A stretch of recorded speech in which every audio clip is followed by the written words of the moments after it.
Welcome to the Core Experience, your connection to community, business, and the people who make it all happen with your host, Brandon Suba.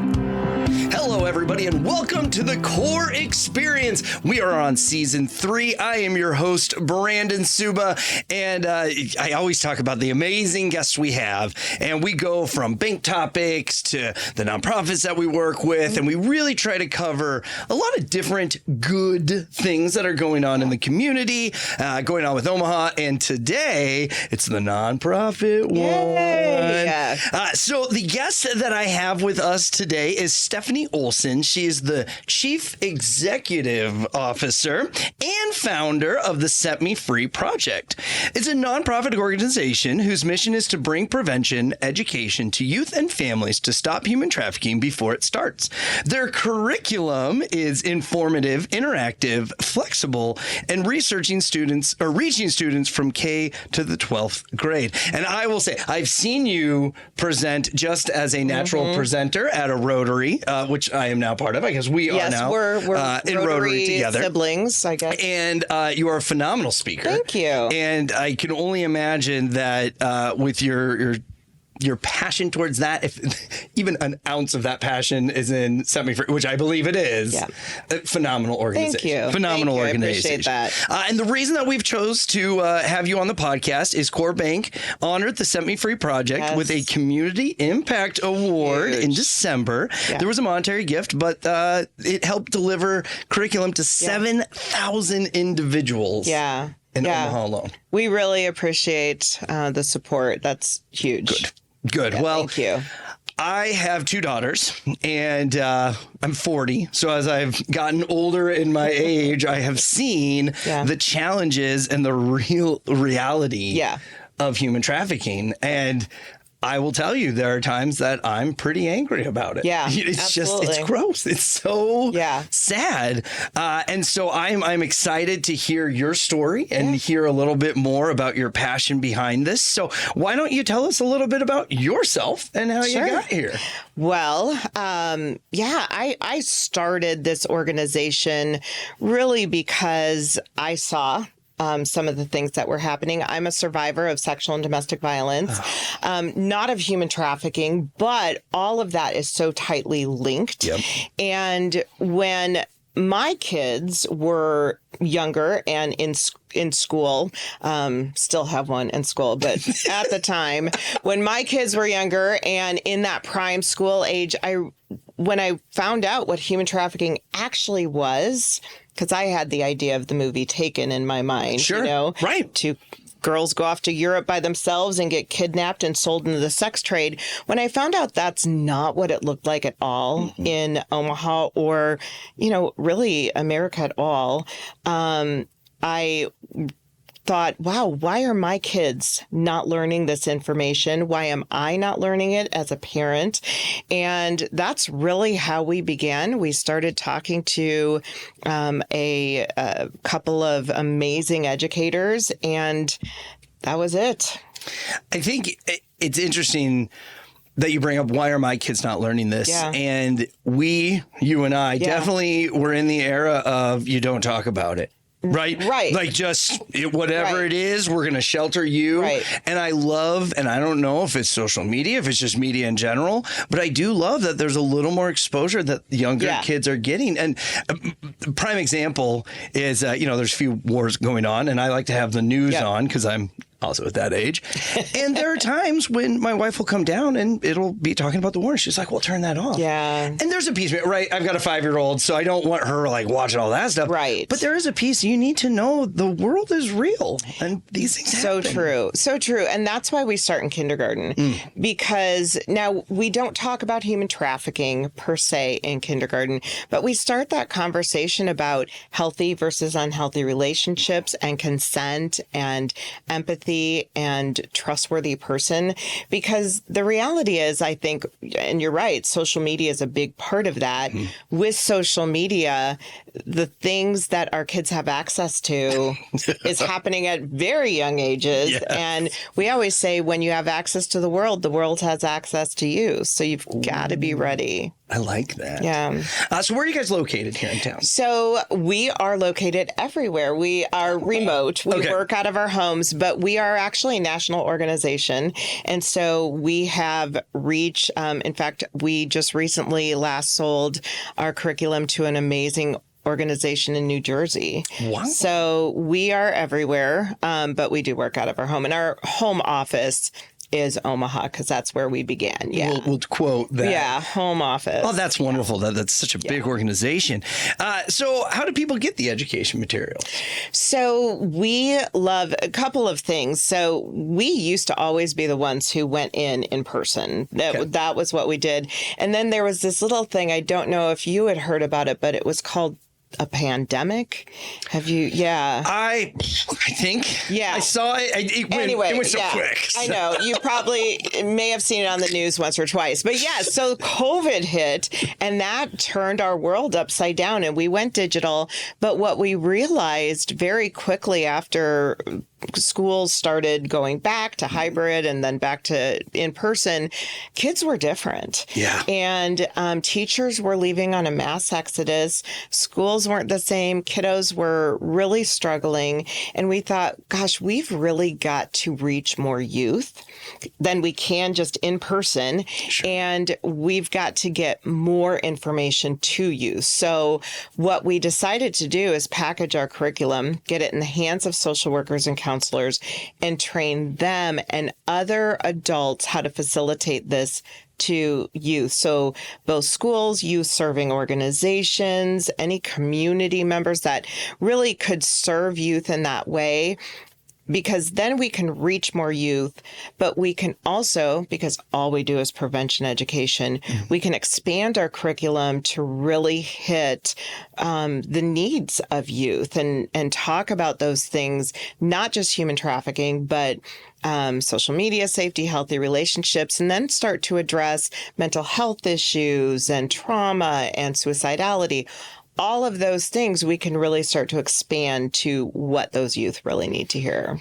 Do you find with now having boots on the ground in specific areas, right? Yeah. Like you would have to travel to New Jersey to do you find that since you're training people in New Jersey, they can tailor the information more to the culture and kind of their area? Yeah, absolutely. So because our curriculum is ours, we really work with our partner agencies to do just that, tailor it.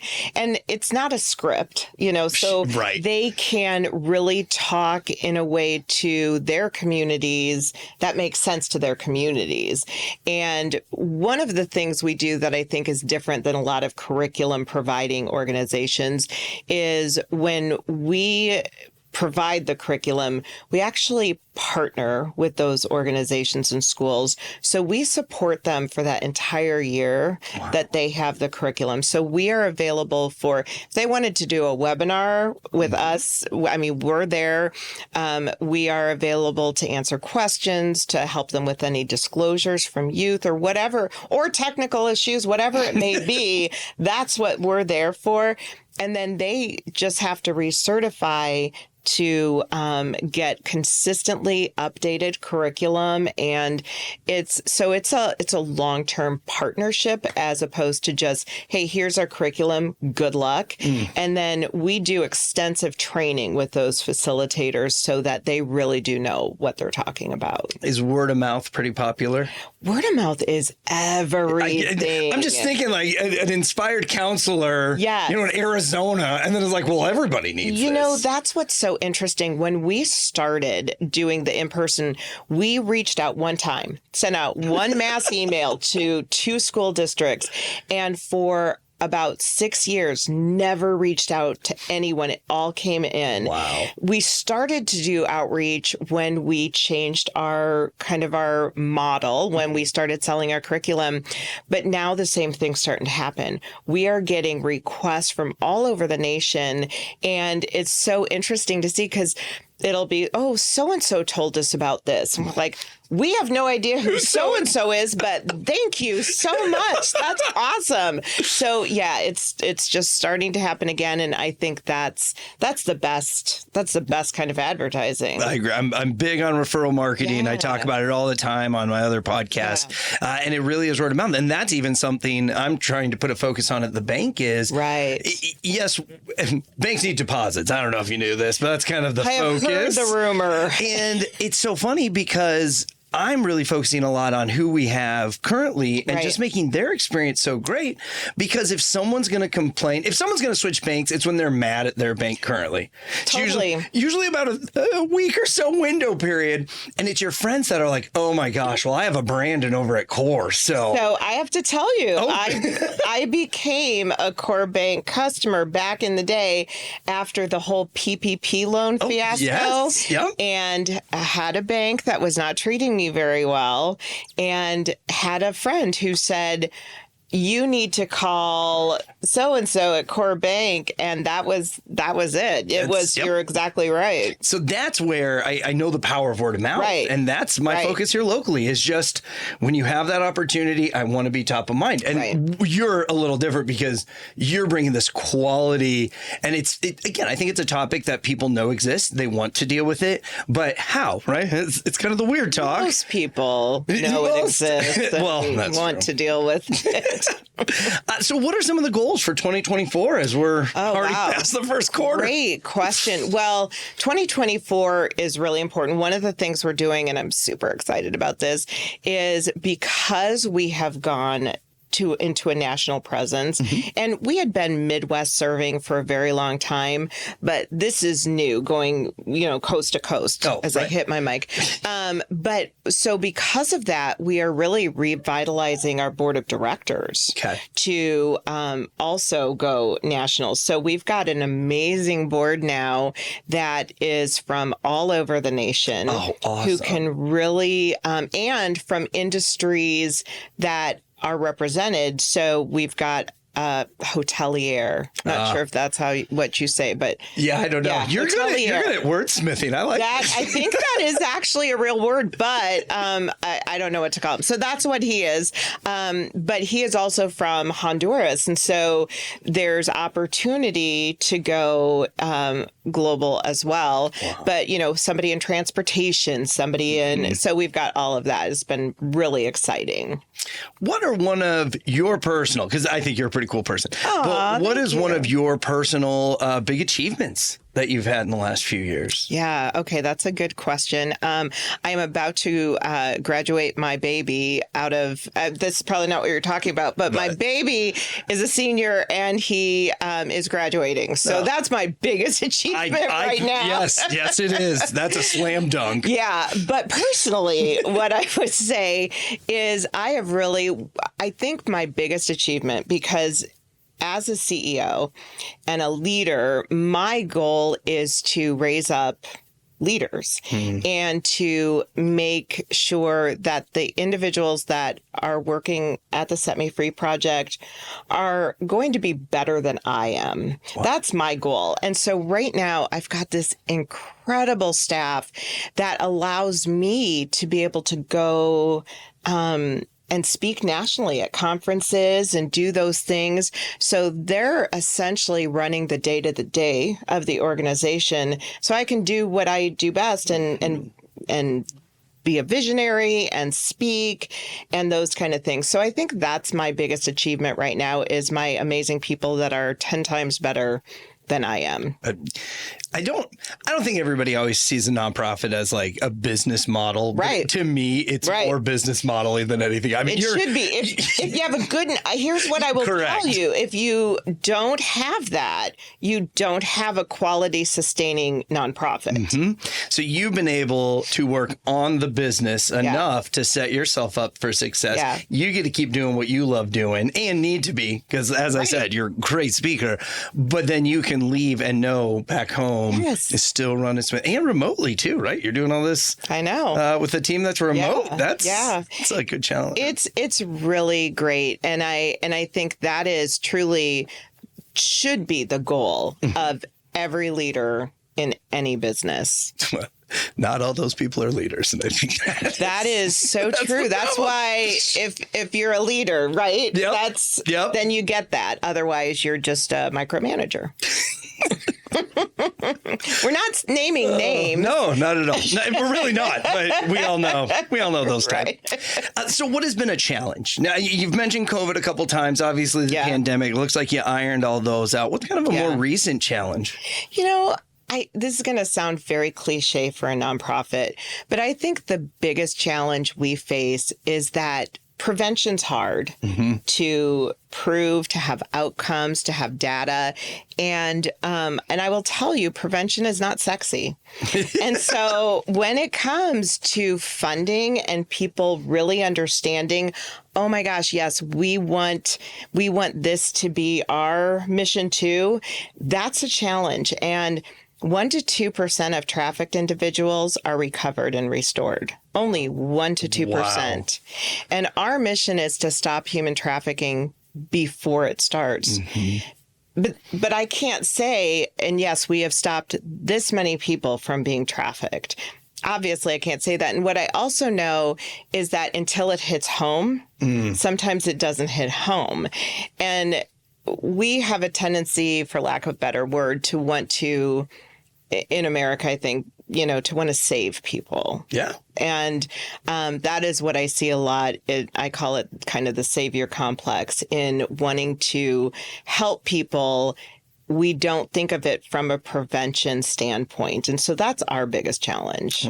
You know what? I didn't know how you were going to go with that answer, but I like that because it's beyond true. Everyone wants to save someone. Yep. But how much more impactful is it if you don't even have to save someone? A whole lot more. And so, in fact, there's a statistic from the University of Minnesota, I believe, that says for every dollar spent on prevention, you save $34 on restoration. Wow. Yeah. And that makes a lot of sense. Yeah. A lot of sense. How do people get a hold of Super easy. Super easy. It's a website. Yes. It's setmefreeproject.net. And that is a great way. You can always reach me at Stephanie, spelled correctly, Stephannie at setmefreeproject.net. But yeah, we have a chat button on our website, and we love to hear from people and love to serve community members, really youth, adults, from every facet of the community, because everyone sees it. When you're talking banking, there's so much that you can see, or hair salons, or the list goes on and on. We have it's not on the trafficking side, but we have compliance classes we have to take where if an elderly person is coming in and making multiple withdrawals, you should probably catch that because there that could very well be somebody being scammed. Yep. Absolutely. I have my notes here. Comedy for a Change event. I feel that should be promoted. I think you're right. Well, promote it got then. Little cards here and everything. So we have our annual fundraiser coming up May 2nd. It's Thursday. We have a live and silent auction. In fact, the silent auction is now live. Oh, awesome. And we are going to have big canvas comedy, come and do some improv. Fun. So that'll be great. But it's a fun night. Learn a little bit about the Set Me Free Project. Help us with our mission and have a blast at the same time. It's at a View on State. Oh, fun. May 2nd. You can check it out at setmefreeproject. Okay, let me try that again. setmefreeproject.net / one of the slashes comedy. Which slash is it? I don't have the slash. The regular slash. Just setmefreeproject.net regular slash. Whichever way. Comedy. Well, that's too good. Stephanie, any final thoughts as we close out the podcast? I think the biggest thing is that human trafficking is probably not necessarily what we think it might look like. It's not kidnapping. And that's what we think so often. In fact, the majority of trafficked individuals are never kidnapped. They know they're traffickers, and most don't self-identify. And so really understanding what human trafficking is, what it is not, I think is the key. So it's all about about education. Check it out. Set Me Free Project. You can always come visit us at Rotary. That's noon on Fridays. Fridays at Charlie's on the Lake. That's right. Yep. If you ever want to come check us out.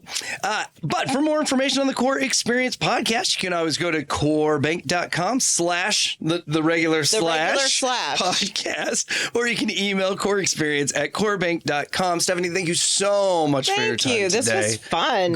Good. It was. I'm happy to have you on. And as a bank, I know for a fact we are happy to support the cause. Yeah, thank you. Thank you for your time today. Thank you. And for everyone else, we look forward to talking to you on a future podcast.